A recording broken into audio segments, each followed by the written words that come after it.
Welcome to Samba Samba. Enjoy the video. In this video, I will explain how to make Ghirardelli Brownies better. To start, swap out the vegetable oil called for on the box with an equal amount of melted unsalted butter. This simple change instantly boosts richness and flavor. Next, incorporate 1 extra large egg yolk into your batter.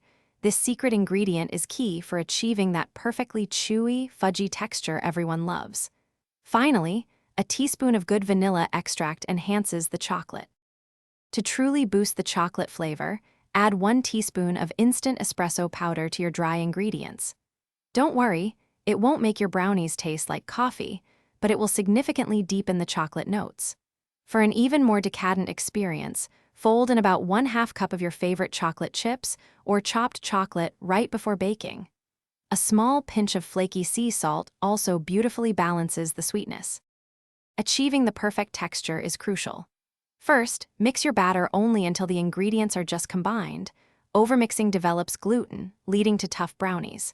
For even baking and those desirable crispy edges, use a metal baking pan. Most importantly, slightly underbake your brownies.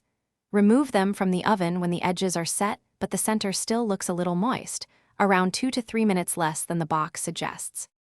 Once your amazing brownies have cooled, it's time to customize and serve them. For an extra special treat, top a warm brownie with a generous scoop of vanilla bean ice cream, allowing it to melt slightly. A drizzle of homemade caramel sauce or a rich chocolate ganache also elevates the experience. For a simple yet elegant finish, sprinkle a dash of flaky sea salt or some toasted nuts over the top before serving. Thanks for watching. Consider subscribing if we helped you.